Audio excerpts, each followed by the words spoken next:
Um, I was in the military. I worked at the automotive. You guys remember Ford Dealer Computer Systems, corporate IT, manufacturing and chemicals, technology, petrochemicals. I'm letting you know this because I've seen a lot. And I've gotten the opportunity to hack at every single one of these environments. Before it was a job, right? There was no certification for certified ethical hacker when I was doing this, okay? And I did everything legally, of course. I got to work on solar farms and pipelines and wind turbines.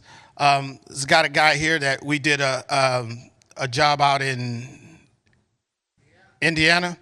Yeah, and that's when he discovered that also, as if hacking wasn't hard enough, I was also a triathlete. So I would do Ironman competitions, and he couldn't understand why I rented a bike. But when lunchtime came, I went out and I did 26 miles on the bike for lunch. And then we came back and we went back to work. So I wanted to outline my background so that you understand how I got to where I am now. Security is not a technical issue. I'm talking to you because you say you're new. It's a people issue. It's not technical. It's not, right?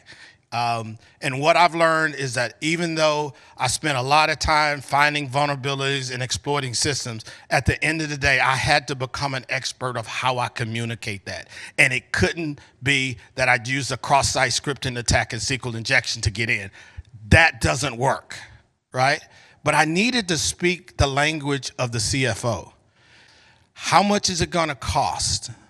What do you need done? How much is it going to cost? How much is it going to cost me if you get there, you have this whole presentation about, we're going to put this in and this firewall in and this in Trojan detection system, and you're going to do all these things.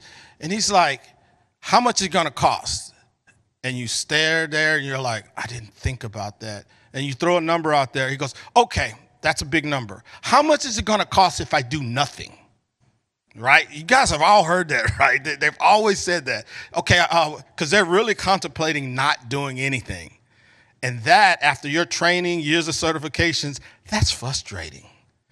But the thing is that we need to go into that boardroom or that executive level briefing armed with that conversation. Maritime, the breach calculator is going to go over what happens if I model a threat off of a port, a terminal, maritime energy. I thought this was timely because we all know about the Strait of Hormuz, right?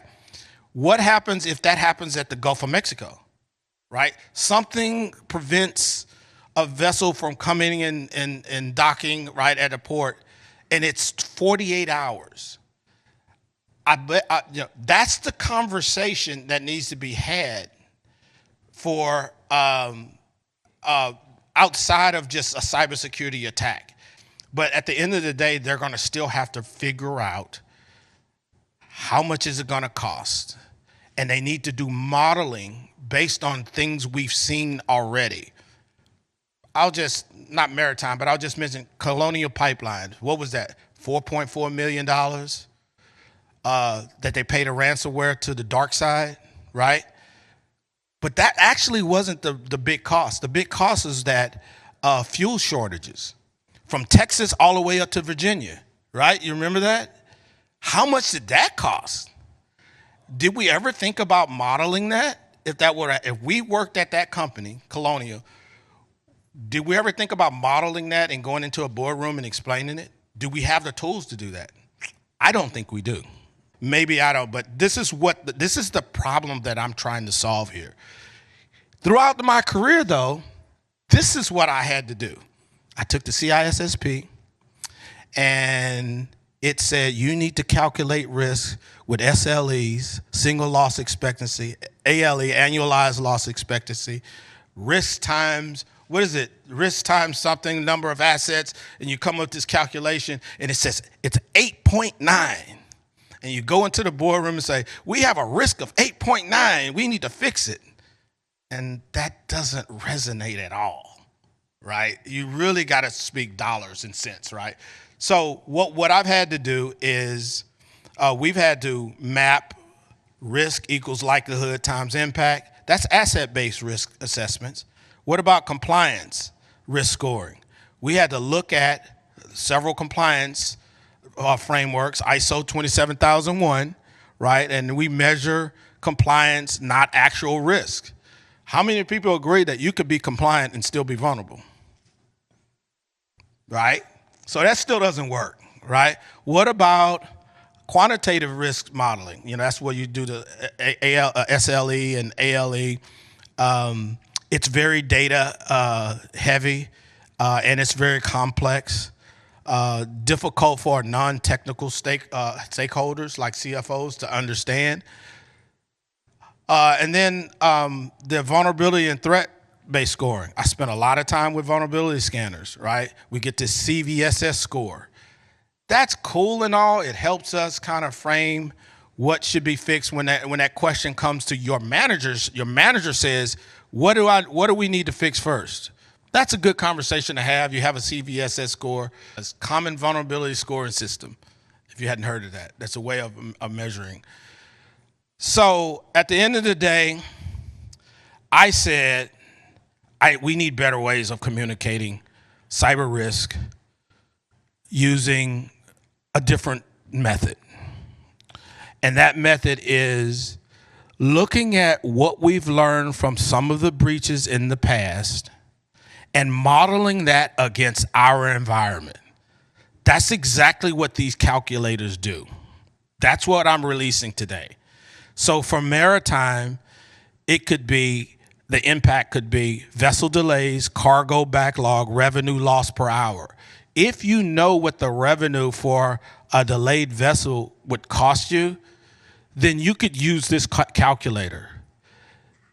But what I've also done is I've taken incidents, put it into the calculator. So maritime, back to maritime, total financial loss, operation disruption. This is a sample of what the calculator looks like over here.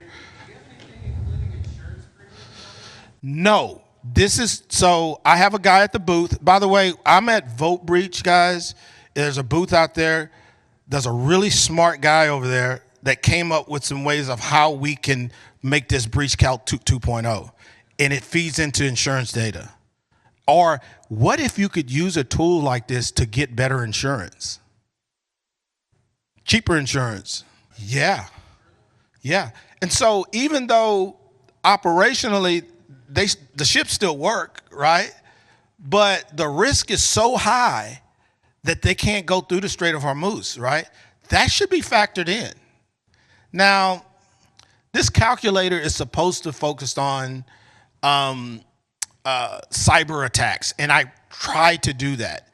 But in some instances, with a TSA such as a TSA shutdown or an event of a war, sometimes it's good to model the threat of the risk of a war versus the risk of a ransomware. So that's why I'm including that type of stuff in these calculators. You really need to put things in perspective. That's why. My data inputs came from these sources, okay? And I hope, and I have to check with you guys, I'm not sure. I think the presentation will be available to you for download, but I'll check. If not, if you reach out to me, it is? Okay.